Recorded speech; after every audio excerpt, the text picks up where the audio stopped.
this way, so when you step back, you're not going to trip on a ball. So let's place both hands behind our sacrum and feet in mountain pose. Bracket number 11, nice and stand up nice, straight and tall. We'll take the right leg back, so bend your both knees and step the right leg back. See that both of your feet are facing forward, that you have your 3 lanes of traffic for the Vinyasa sequence. So inhale your right arm up. Exhale, come down halfway, hinging at your hips. Pause here halfway. Inhaling, exhaling. Waterfall your spine down to the floor. 3 points of contact onto the floor. 1 complete breath. On your next inhalation, swing your arm through or gently slide it through. Bring your torso to extension and inhale yourself up. And exhale your arm, turn your head away. And let's do that one more time. Inhale your arm up. Exhaling, hinging at the hips, coming forward, pausing halfway. Exhaling all the way down. Gently letting the spine round. And inhaling with your arm, bring yourself through, lifting through your chest. Inhaling up nice and tall. And exhaling your arm back. And one more time, I'm going to watch this time. So inhaling arm up. And exhaling down halfway. Inhaling. And exhaling all the way down. This time, bring both hands to rest on the floor. Letting yourself gently round. Feeling the back of the legs, making sure that your hips are pulling that front hip, your right hip backwards to feel a little bit of the back rub. And now, from here, moving both arms forward, just like before. Extending the back forward, lifting through the chest, inhaling your arms back up, and let's bring both hands to the back of the sacrum. And let's step the back to front, and we'll repeat on the second side. So bend your front leg, step your left leg backwards, and this time it's going to be your left arm coming up. So make sure that you're just real quick, check your feet, make sure you're in 3 lanes of traffic again. Feet are facing forward, and let's inhale arm up.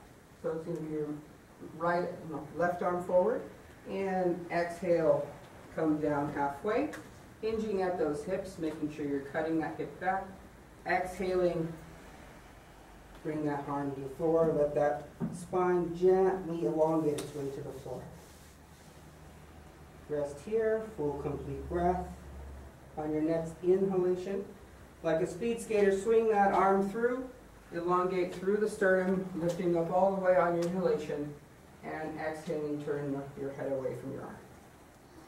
And inhaling that arm up one more time. Exhaling, coming down halfway, keeping your spine extended forward, not rounding, and then exhaling, then letting yourself round forward. And inhaling, 1 complete exhalation. On your next inhalation, swing that arm through, extend through, all the way through the top of the chest. You're keeping your back nice and long, exhaling that arm back all the way down.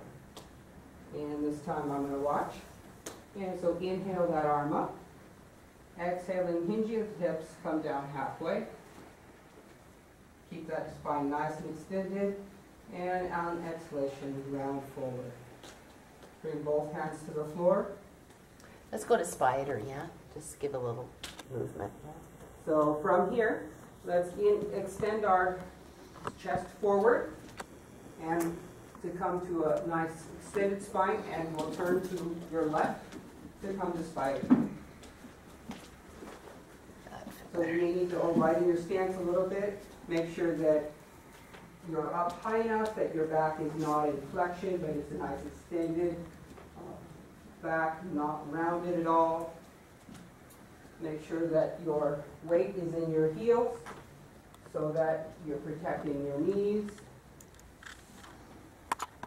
And just a couple more times through it. Just weighting up the insides of the legs as we did for the back of the legs.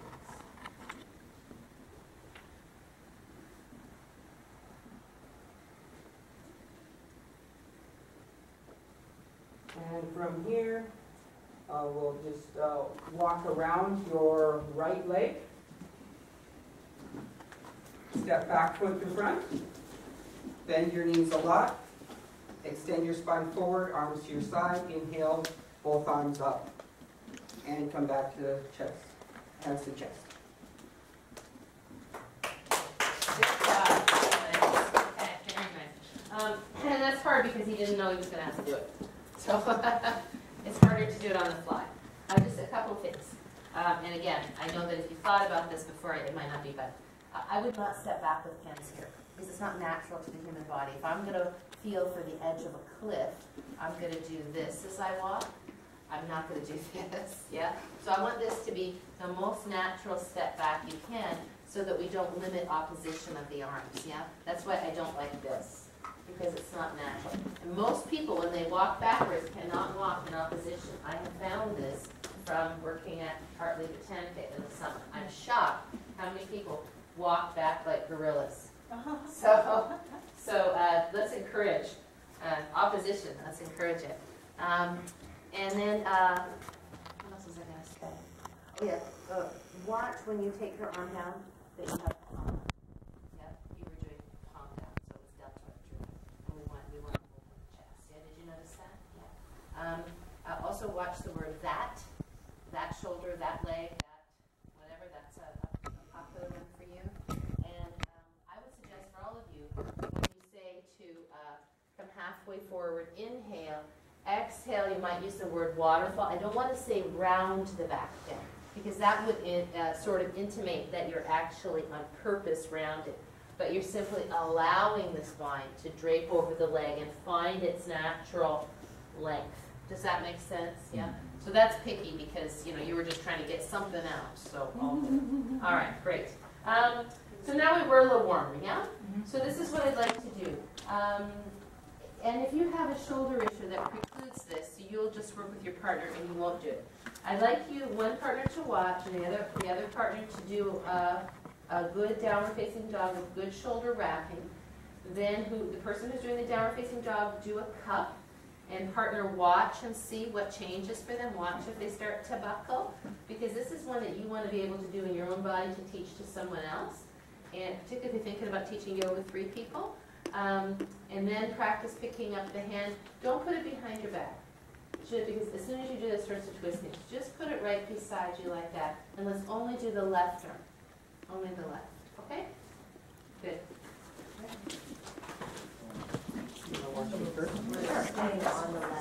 And onto the arm, and then we'll quickly do the right arm. Yeah? So roll the inside of the shoulder blade, the outside of the shoulder blade, and the triceps just a little bit on the right side, please. Just so we walk out of here relatively even, otherwise we're doing the right side right now. Yeah.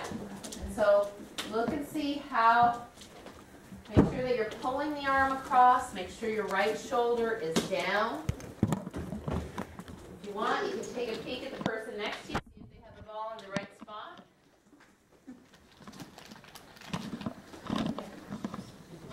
Outside of the shoulder joint? Inside first. So go, let me get Mr. Ball. So go to inside where the rhomboids are first, because you're pulling your arm across. Hold your arm bone. Thumb up. Yeah, good. And breathing. And breathing. And this is all good because if we're going to work, and I would like to work today on chaturanga and all of those kinds of things, it's good to have mobility there because if all of that stuff is stuck when you chaturanga, where do your shoulders go? Forward. Forward and up, yeah, because they don't have any other place to go.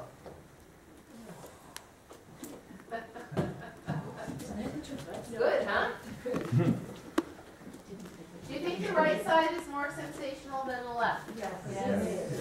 Anecdotally, it seems to be that the hand that you use on the computer mouse or the hand that you write with, that tends to be more sensational. I don't know if that's universal, but it just seems to be.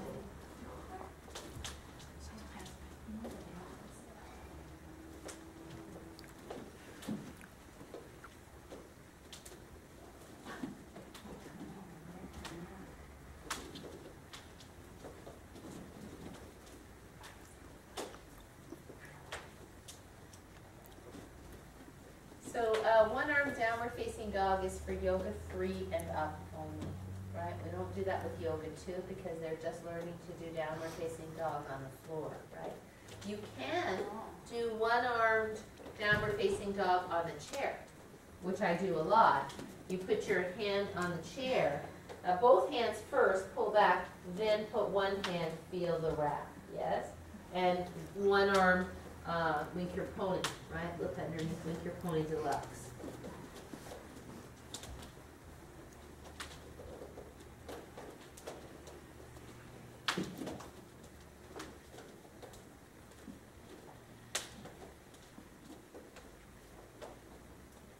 Are you just about done? Hurry up. All right, good. Now go do the downward facing dog with the right arm.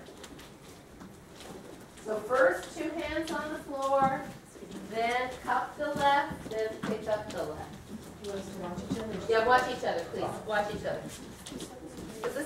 Developing your eye is huge, right?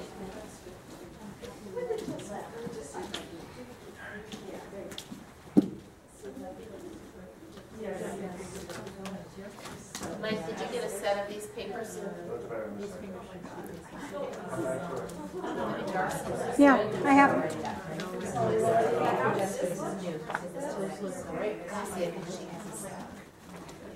Just because it's good to, I put all the rolling sequence down, so, and you know which muscles you're using and all that. Nice.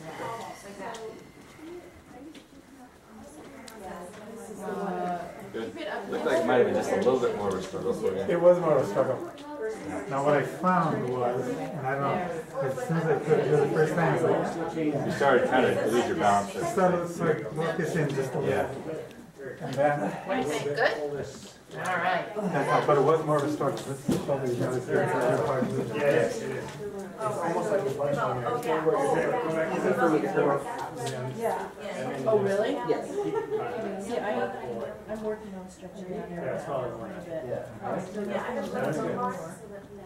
And hands a little wider. Yeah, you're fine. Straight.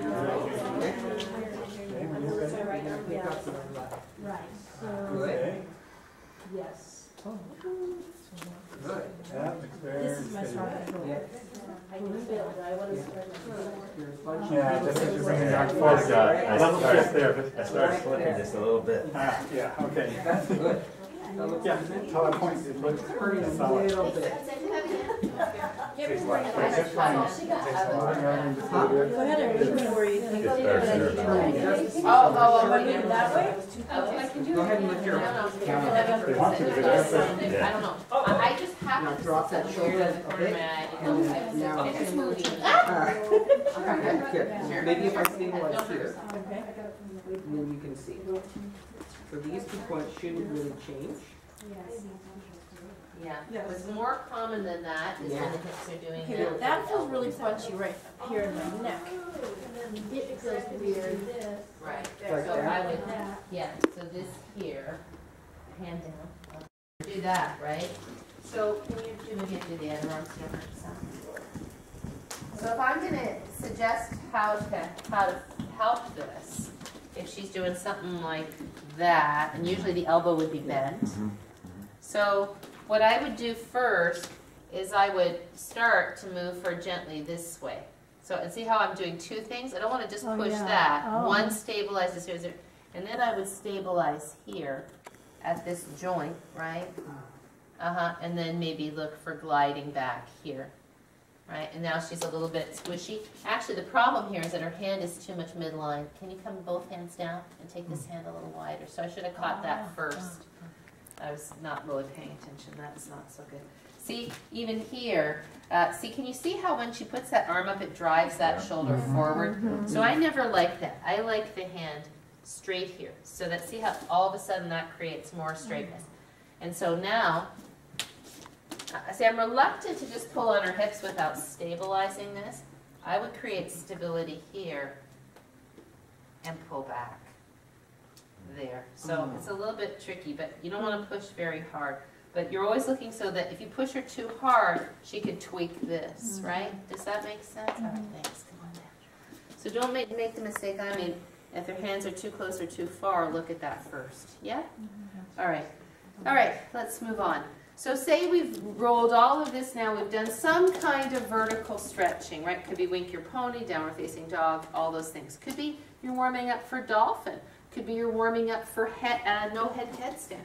Any kind of thing that requires arms over the head, you could roll with the shoulders with balls first. Does that make sense? Okay, so then if I wanted to go for full shoulder mobility, full shoulder rotator cuff mobility, I would roll the chest. And I'd roll the chest first, and then I'd finish with supraspinatus. Because inevitably, when someone's rolling their chest and they've got their head like this gets kind of creaky. So I like to get all of this done and then roll this at the very end. So then you feel done. And this is always the feel-good one too. So it's kind of emotionally, because you have to think about the emotional content of this, right? If you're going like, oh, this feels awful, this makes me feel nauseated. And they roll the chest, which nobody really likes, right? Oh man, I'm doing this. But then they finish with this, and then the last experience was a good experience, right? So that's another reason. Okay, so, and I will usually show them, and I'll talk about rolling out the chest. So the chest, and I'll do it like this. We know that our chest muscle connects from our breastbone all the way to our arm bone. If this muscle is tight, go ahead, and then this is where I'll usually do it. Put your right or left arm out to the side, and now put your hand on the computer keyboard. Can you feel your chest muscle contract, right? So everything we do with our arms here, tighten these muscles. And when you go to the massage therapist, very rarely do they go very deep in here, particularly for a woman. So creating space so that these muscles don't pull the shoulder forward is a good thing. And that's why, even though it may not feel great to roll the chest, it's a good idea. Because you can roll your back out all you want, but you're not going to the root cause, right? You're going to the effect. So we start with the ball. Can you find your sternoclavicular joint? So this is your clavicle, your collarbone, and you feel your sternum. And right underneath the bottom of the clavicle, feel the musculature right underneath the collarbone all the way out to the acromion process, the roof of the shoulder. So the ball will start there, and it will trace the underside of the collarbone. There's also another little muscle underneath the collarbone. What's that called? Underneath the collarbone. Subclavius, right? It's a little tiny muscle, but it gets very tight in here, especially when you do this a lot, right? So we roll that, then we roll underneath the first rib. A lot of people don't know you have ribs here. They think that only your ribs are down here. So you have to explain that these are ribs here, and you're going to roll under the rib all the way down through the chest muscle. Don't say, be careful you don't pop your implants. Roll, you're going to take pressure from the midline out, and then the ball will roll passively back. So you're not going to roll hard in because you don't want to move the musculature this way, right? Then when you're done that, you'll find a place where if you had a tank top on, if you're a guy, or females where your bra strap is, you're going to roll inside this little hollow in your shoulder here and all the way down onto your ribs. So what muscle are we rolling out here? Pec minor. Pec minor, right? And what little bone are we rolling on top of that the pec minor connects to? Coracoid process. Yay! Lisa will always know that one, right? Yeah. So you're rolling out this area. And you do this until people are going, oh, okay, and they're getting their ball ready. And you say, and you do this on the wall.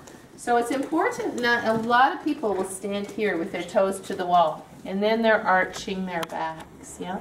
So step away from the wall, stick your bottom out without arching your back, place the ball underneath your clavicle, and turn your head away from where you're rolling.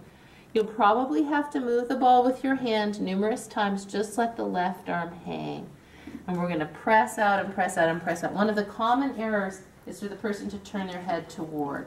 And then they feel really, really uncomfortable. So you got to watch and keep calling. Turn your head to the right, turn your head to the right. And that's why it's good to everybody does the same side, right?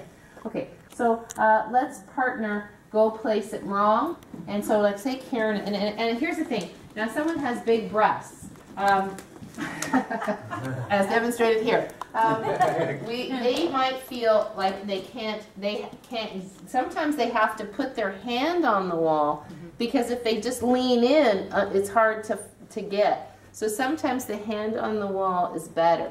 So men, you can't place the ball for them, right? Because you don't want your hand anywhere near here. So you would have to show on your body. But females, if she's got it and she's got it somewhere up here on her shoulder, you can just come around and place like this, right?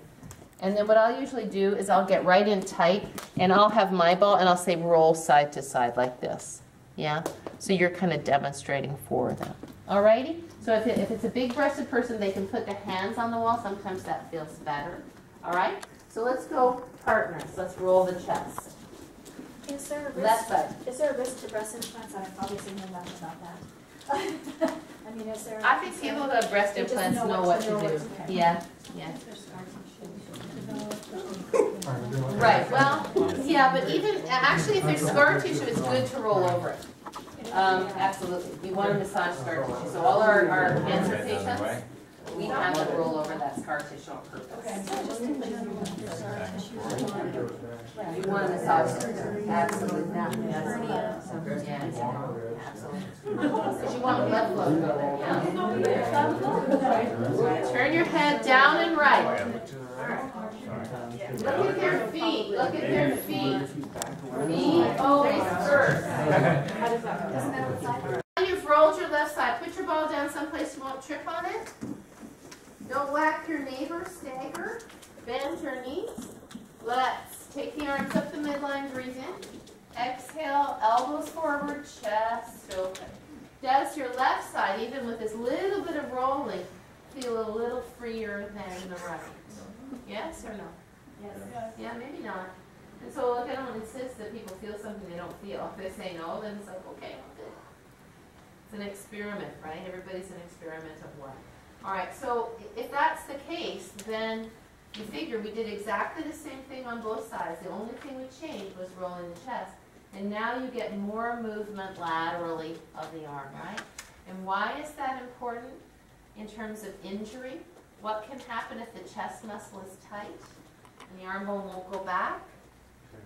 The force goes into your shoulder joint. The force goes into the shoulder, either the joint or the muscles of the rotator cuff somewhere, right? Because the arm has to be able to reach back. And what allows the arm to go back is the chest muscle, right? Because it's not that, as this is happening, these muscles are contracting so much. It's really, once it gets past the shoulder, it's gravity, you know, as you're leaning back to throw something, right? So you want to be careful that this is open. All right, so let's see. What I would do there is I would do that as a measure, and then I might, if I was really working on stretching the chest, I might do some of the chest stretches that we did last week. So I might do clock face. I might do clock face. I might do the fingers back. I might do this one that we did last week. Because now that you've got this rolled, you kind of want to go to the stretch, one arm at a time if you can. And then I would go again and just see, does it even feel more free? Or maybe, I wouldn't do angel in the snow on the blocks. Why? Because you got your balls, and because everybody's been up, and then you just don't want to have them go down onto the ground and do something like that. that wouldn't be the main reason, because I don't care if you get up and down off the floor if you're doing something useful. But remember that angel in the snow on the blocks can hurt you, right? So now I've freed up one side of my chest, right? And so now I'm sweeping these arms, and I'm just going to do them even because, you know, I don't even think, right? Now this arm goes back more because it's open. This arm doesn't, but I open them both the same. I could hurt my shoulder, right? So I would do angel in the snow after I had done both arms evenly with good instruction. But I wouldn't do it with just one arm. Does that make sense? Yeah? Okay. So let's roll the right side chest, just yourself now, please. Turn your head down and left. What do you have to remember about your feet? Away from the wall, apart, and what else? And stick your bum out. Stick your bum out, don't arch your back.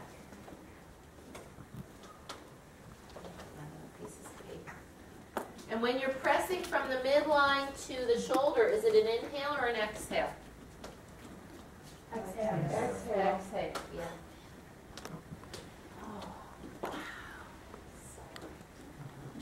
Always do rolling the inside of the shoulder blade at least to get some movement down there, and rolling out the chest. Because we want to make sure that people have movement in there when they're first learning it. Not if I'm just doing it in a go-through, but if I'm actually teaching. Great thing to do in Yoga 3, Yoga 4, if you're going to do Ustrasana, if you're going to do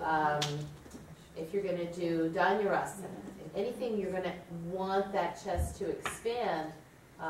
If you've been doing a lot of Chaturangas, great thing to put in there. All right, are we done? Great. All right, lovely.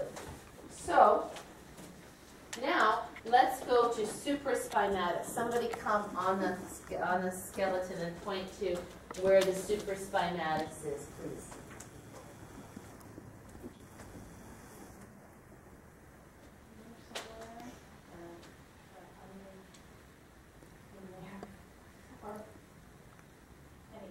Yeah, no. Okay. Didn't you have your supraspinatus operated on? Yeah. Oh, okay. She had it removed, that's why she can't. Yeah, that's it. Yeah. No. Yeah. It's close, but just no QPL. It's in the trough of the shoulder and to the humerus bone. Remember, this is important. This is an important one to know because if there's calcium deposits, we get impingement. This is the impinging area of the shoulder. So when, for example, you do things like you lift like this, right? You trap the supraspinatus between the humerus bone and the roof of the shoulder. So this tendon is easily shredded, which is what you have, right? So that's where it is. All right. So when we want to roll the supraspinatus, we're also rolling the trapezius and a little bit of the musculature here from the base of the skull, so the sacrospinalis and all of that kind of stuff gets a little bit in here. So the way you do this is, do you want a ball?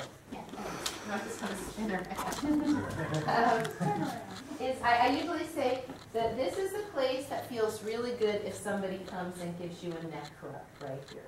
So that's a way to know where it is. And the ball will move from the base of your neck and traverse sideways along the top of the shoulder, which will require a little practice to kind of get the hang of it. So, can I use your spot right? And usually if there are people here, I will stand at the mirror and do. You don't have to worry about using the mirror, I don't care. Because if I go here, then inevitably those people don't move out and they don't see it, right? But you will move out.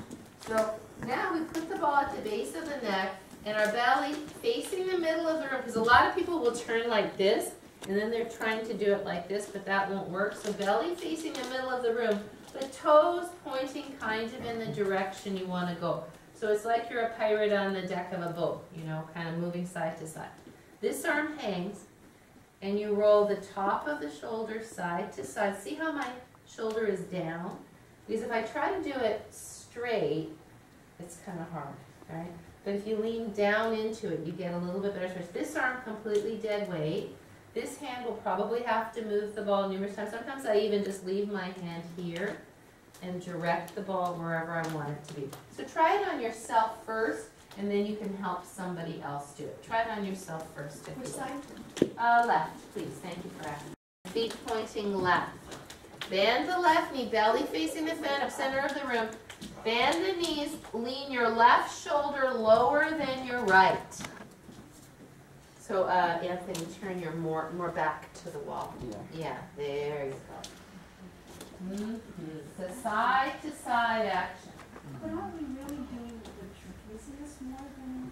You're totally getting both. Yeah. The supraspinatus though, isn't that in underneath? Yeah, but if you press hard, you're definitely getting both. Yeah.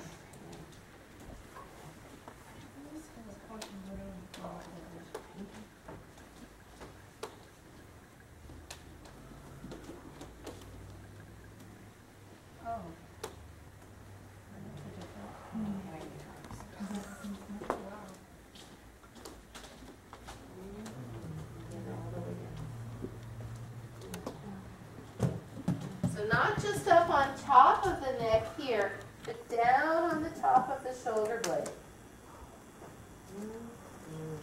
And it's a side-to-side action. This one doesn't really do very well with an up and down action. How is that? Pretty good? It gets very quiet in here whenever we do this one. It's amazing. People are like, when they're on this one, or they want to talk. Why? Because it hurts and they want to distract themselves from it. Whenever something's difficult, we tend to get more chatty. When it feels good, we go in like, don't want that right now, right? All right, come and look at Lisa for a sec. Yeah, what you do, like the way you did in the morning. So if you don't mind, come around over here. So she was saying that she was kind of having a hard time fixing it. I think that even a guy could do this because I'm not holding her in any way that's weird. So she was trying to do it. Go ahead, do what you're doing. She was trying to do it over there. So I'm just taking her shoulders, turning her, and rolling her this way. So I will literally move somebody and roll them, right, side to side, because they're trying to go up and down, around and around, and I'll just get them doing this motion. So now can you be, thank you, Lisa, can you be the person who's not sure how to do it, and your partner will help you, yeah? On your other side, right side, please. Let's do this. We're going to do two things. This is the final bit, then we're going to take a break. Thank you for those eclairs, they're really good. Did you have the chocolate or is it The vanilla? chocolate, they're awesome. Yeah. Whose pen is this? Oh, that's mine. Can I use it? Yeah. Sure. Yoga 3 people. I've done this with Yoga 2, but Yoga 2 people that I thought would be safe. The roller starts at the thoracolumbar juncture and rolls up to about the base of the neck. You have to lift your hips off the ground, and you want to make sure you support your head. Not like this, because you can see that impinge, but this is cranking the shoulders back, not so good. Just easy. So with the hips up and the chin tucked in, you can just roll. Which muscles am I rolling here? Trapezius. Trapezius. The Spinal lats. erectors. Your lats.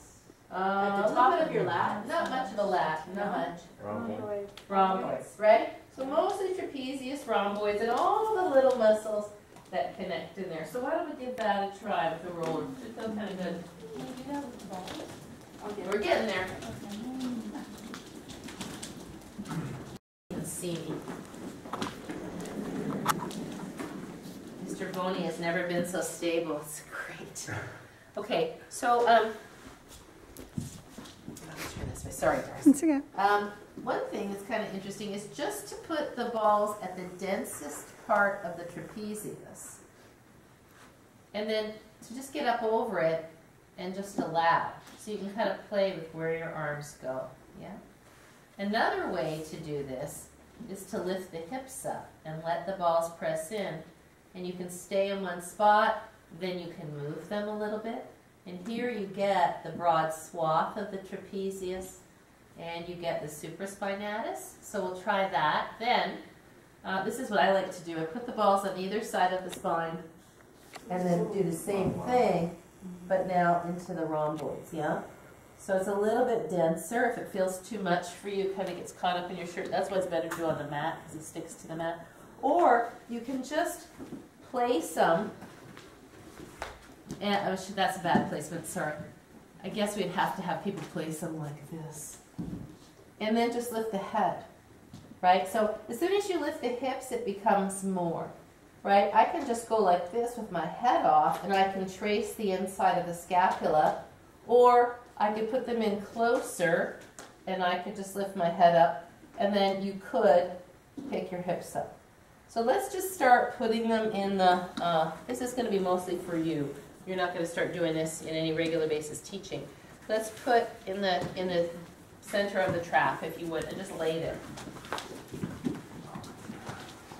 I just figure while we're doing it, we might as well get the whole deal out.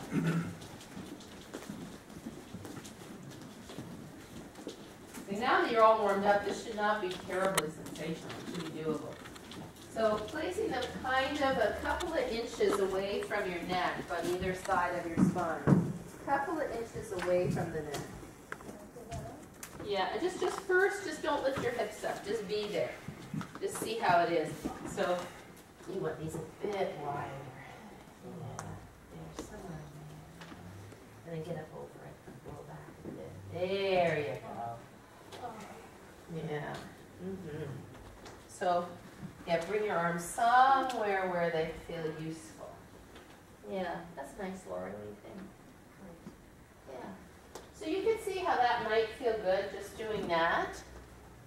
Now, put your hands behind your head, or and lift your head up and see how that increases the sensation. Yeah. No, that's increased. Am I in the wrong place? Decreased it? No, looks good. And then you could bring the balls a little lower between your shoulder blades. And you could roll them around a little bit. You could lift your head just to get used to it. And then you could lift your hips if you want.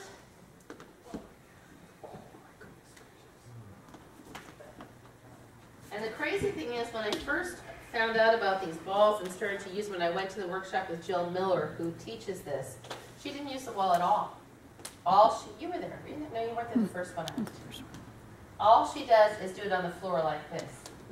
So like for most Yoga 1 students, this would be pretty extreme, I think. I think she subsequently started to do the wall. After I think I've bought 600 balls from her now. So more than that. More than that. 600 balls a year. Yeah. All right. You get the feeling of that? Oh, yeah. Okay. And then we went to another workshop. You could try this while you're there, where you put the ball underneath one glute and bend the knee. And just let the leg come out. So like this. So kind of like this.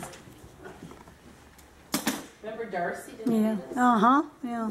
You know, so you kind of can roll like this, and then you could even, take the legs up or something. But I think we both agree that doing it on the wall is just much better. I think the potential for injury is really high here. Just give it a go. Because the weight of your body pushes it in, and you can go too much. When you're on the wall, you can control the pressure. Right, exactly. Whoa. So, not on the sacrum, but on the glute, right?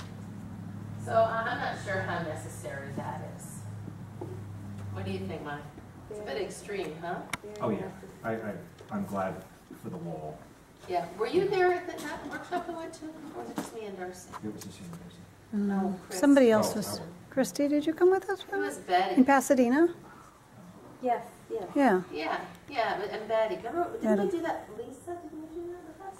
Yeah, Lisa was Before there. we went to Tikkun Han. Right, yeah. Now it's all coming back to me. Tikkun Han, by the way, is doing much better. He's actually able to indicate his wishes now. He is forming his own rudimentary language.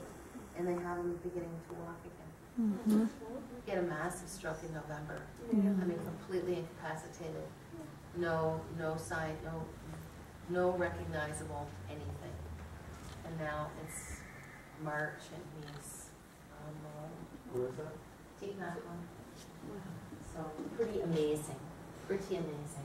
All right, let's take a little break and we will get to scapular stabilization and all of that kind of stuff. Okay, scapular stabilization important.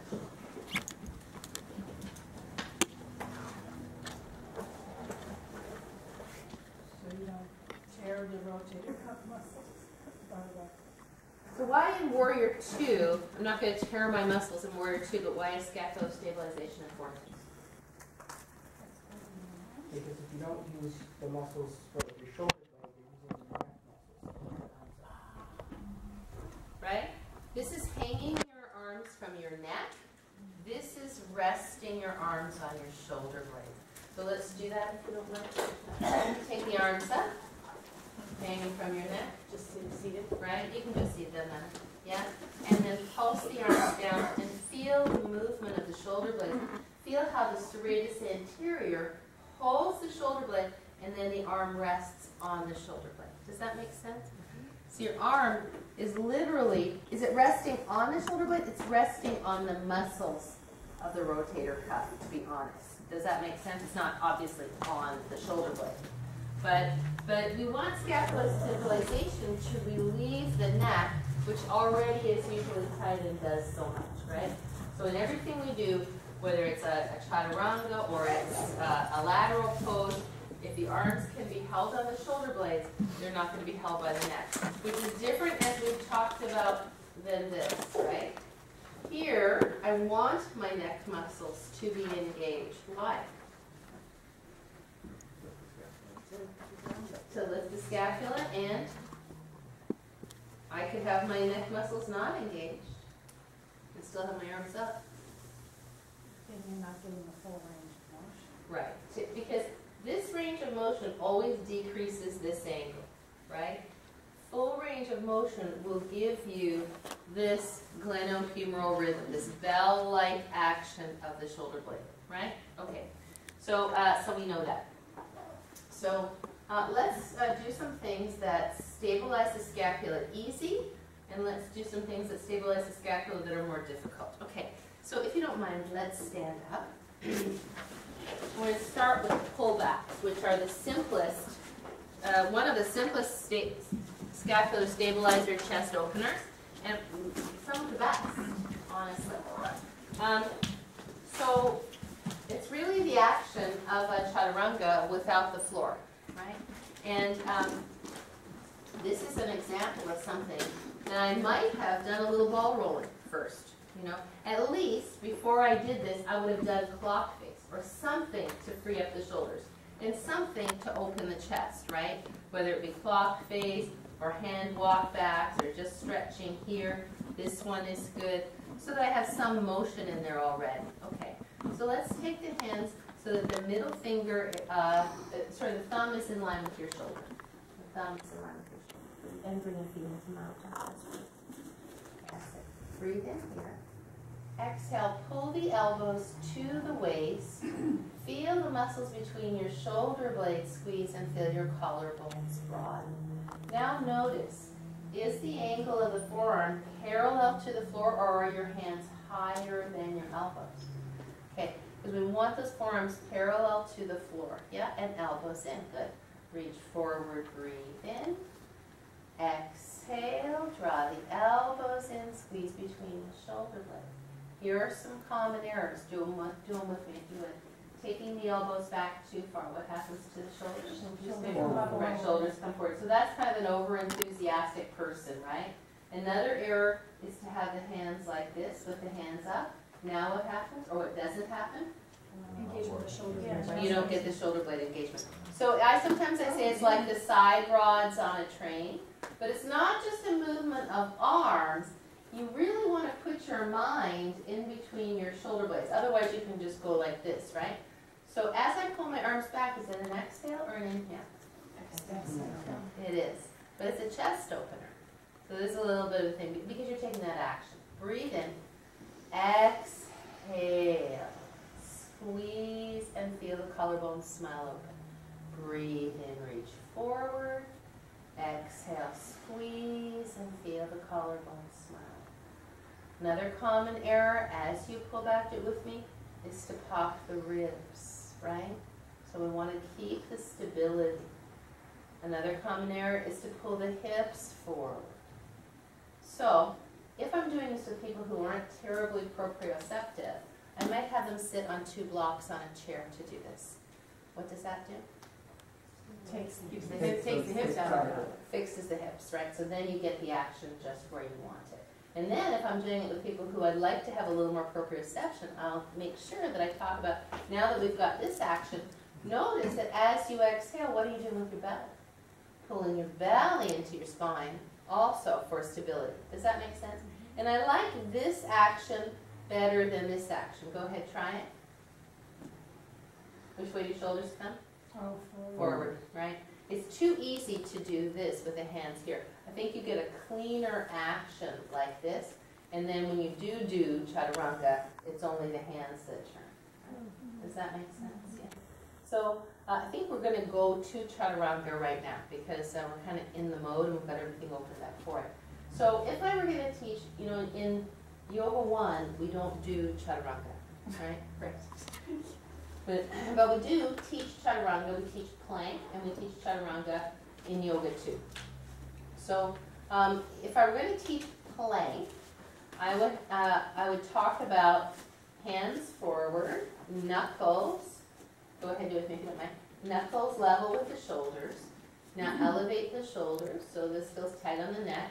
Exhale, feel the shoulder blades down into their pockets. Yes? And so we feel that beautiful stability of the scapula, and we feel our 13 inches. Thank you, bring them down. So I would do like this. And I'll come forward here. Okay, take a student and I'd say, here, can you put your hands forward here? Here's the bottom of Alice's shoulder blades. If her scapula are not sitting down in their pockets, and I'll usually use that analogy like those little picture corners, right? The corners of pictures that you see pictures in a photo album. If her shoulders go up, watch your shoulder blade lift out of the pocket. Go ahead up shoulders. Yeah, see? And don't lift your hands, just lift your shoulders. Yeah, see how it popped out of its pocket? Now put it down into its pocket.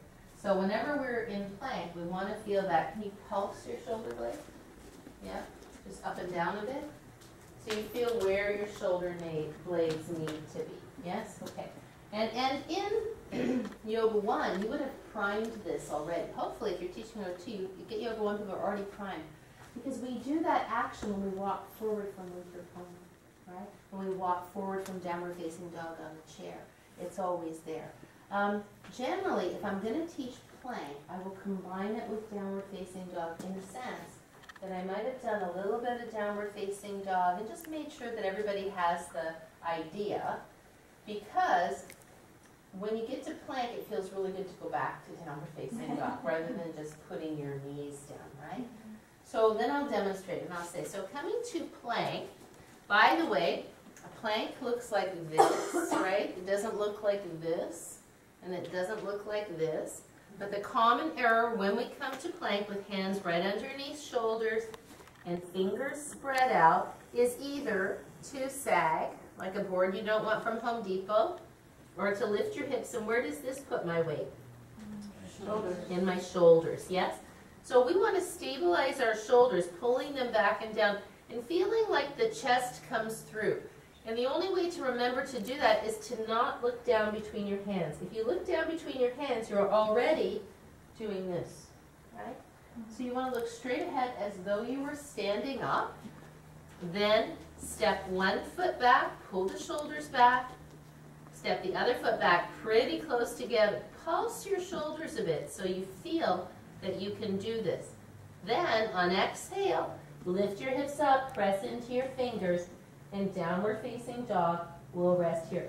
Because if you did downward facing dog earlier and they find that kind of hard, like, ooh, then they do plank and they're happy. Now all of a sudden that's their friend. You know what I'm saying? Okay, so let's have somebody just go give those directions to one person if you would. Do it with them. Just speak it out and they're going to do it as you do it. Yeah?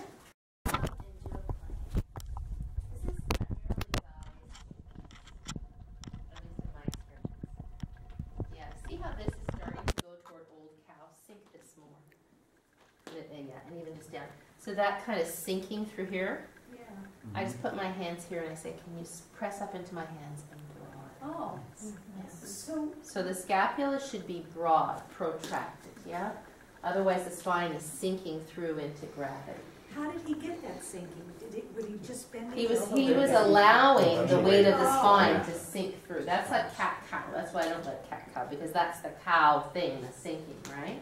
Okay, thank you, that's good. So you saw the shoulder blades protract. The shoulder blades are protracted when we're in plank, yes? So that's an easy one, yeah? So another common error is to be piking or humped, right? So will you do a humping one?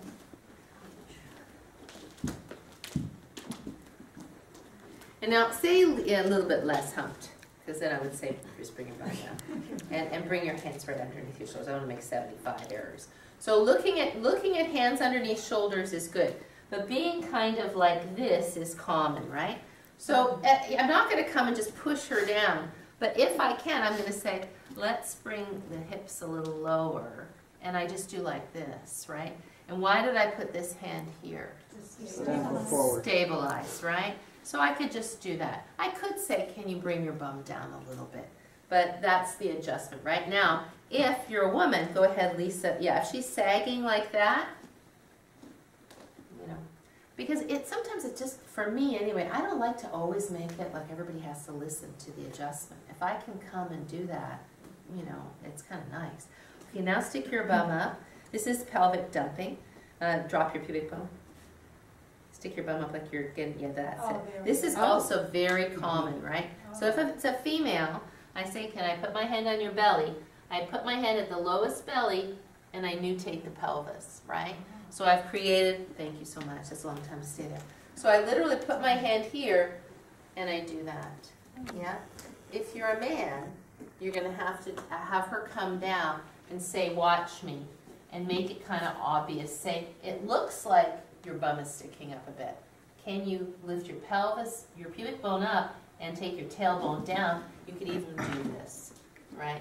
The trick with that is it takes a lot of time to do that as you're walking around. But, you know, maybe that's the only thing you can do, you know. So, and especially if everybody is in plank. Everybody's in plank, and now you're giving her like a private lesson. And they're going, okay, all right, so what could you do?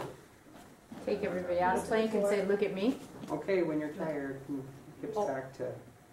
Both are good choices. You could say, let's all look at this because we all tend to do this. This is it's easy to pelvic. You don't have to have the person do it. If they're, you know, if they're newer or they're yoga too, you say, sometimes we tend to do this. Or you don't say anything to her, you see it, and then you go to the front, you say, let's take a look at this. And then say, you know, the gravity will tend to grab you, right? It will tend to grab your ribs, it will tend to grab your pubic bone, and your job is to resist gravity and come back to that 13 inches, which you could have primed them for when you were doing this or when you were doing this, right? When you're doing this, your ribs don't come out, your pubic bone doesn't dump, you stay in your 13 inches, right? So that's kind of your choice. Or what you were going to say, oh, the other thing you could do, if it's a quick fix, you think it's going to be quick, you could have everybody come to downward facing dog. So they've been there for a while, you say, now exhale, downward facing dog. They can stay in downward facing dog a little longer. Beautiful. You're still working with her, then you look over your shoulders, you're down dog, you say, good, come down to your knees, Chakravakasana. So now they can be doing their Chakravakasana, and you can finish, right? How many times you're in my class and I do Chakravakasana? It's often because I'm doing something with somebody. So it's a way to keep people moving, can never do too many Chakravasanas, and you can be helping somebody. It's a good intermediary pose. Yeah? Does that make sense? Who knew? There you go. Next time you do a Chakravakasana, look around. Well, I like to put it in a lot anyway because it just moves you from stability to mobility, right? So I think that's a good thing. Okay, so that's plank. Now somebody says, I have a broken wrist. I'm not able to do that. What do they get to do? Go home.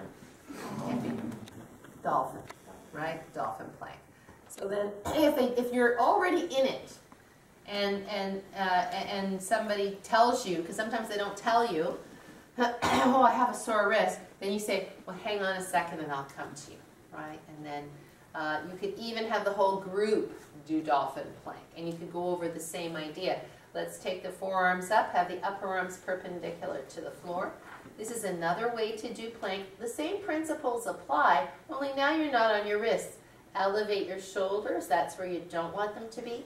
Exhale, feel the shoulder blades slide down, pulse them a little bit, yeah? Take your elbows out. As soon as you take your elbows out, you take the support out of the joint. So when you put your elbows down, you can put your hands down. When you put your elbows down, make sure you don't have the elbows too wide or this shoulder joint doesn't have anything underneath it. You want the arm bone underneath the shoulder joint, yes? And then you could have the whole group do that. And for sure, Mike and I and Darcy and I were just talking. In yoga too, we do quite a bit of plank, quite a bit of downward facing dog. We don't do much chaturanga. We do chaturanga, I teach it, I teach how to do it. And we do chaturanga push up off the floor from the knees.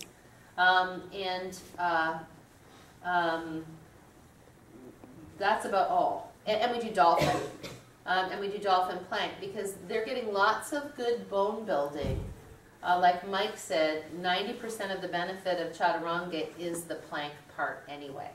The rest of it is well, maybe not 90, maybe 80, yeah? We didn't use a number, but maybe 80, because you do, when you do the chaturanga, you get more work in your upper back and rhomboids for sure. But because most people do it so badly, because they don't have the mobility in the upper back, doing a million chaturangas is not so useful, right? Okay, so plank. Let's do, what are the common errors in dolphin plank?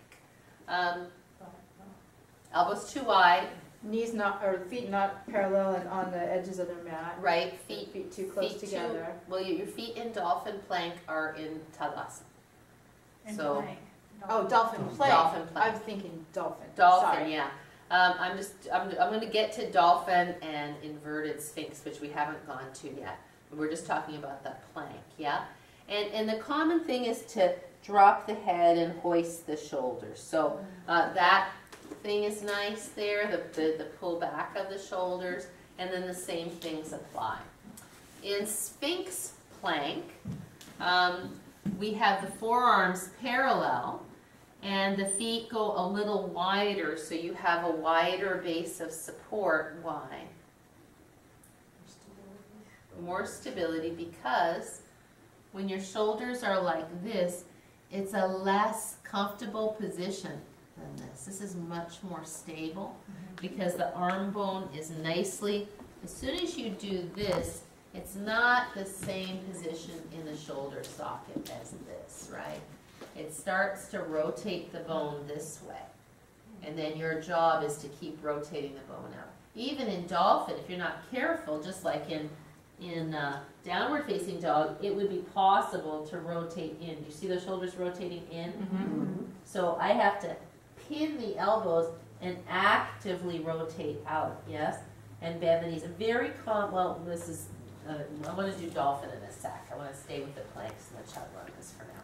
So let's try, each of us, looking at your partner, dolphin plank and sphinx plank. We used to call this mega plank, but I think this gives the better idea. Some people cannot get their forearms parallel. It's a restriction probably in the rotator cuff. Could be chest muscles, hard to know.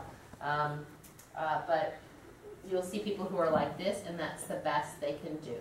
So don't try to force the arms, and do not put a strap around here. Yeah. Use a block in between. You know, we used to do that, but I don't honestly get the point. We used to do that in Iyengar all the time, put a block here. But then I would find that people would have their elbows too close together, right? So if this is good for you, this is pretty good for me, but this would probably be a little better, the outside of my lat and the outside of my baby finger. So I'm not sure what this is except to stretch the hand out. Do you know what I mean? Like if you don't know what two parallel lines are with your forearms, don't think this is going to help you. It's easy to do this, right? Most, if you're doing Pinch Mayurasana, it's easy to do this. So this keeps it from push away from the block. Well, if I'm doing Pinch Mayurasana, I certainly don't want to block it because my head's so you know, and I also don't like this thing, because it always puts one elbow in front of the other. So now you end up and you've got one elbow further forward than the other.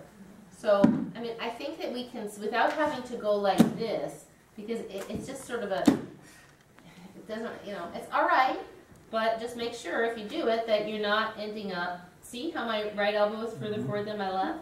I'm not sure I like that.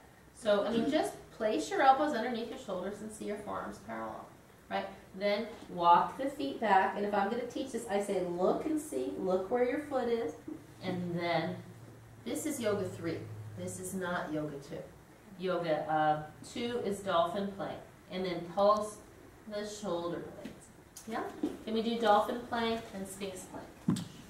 Do one each, and then do the other one, so you get a chance to rest.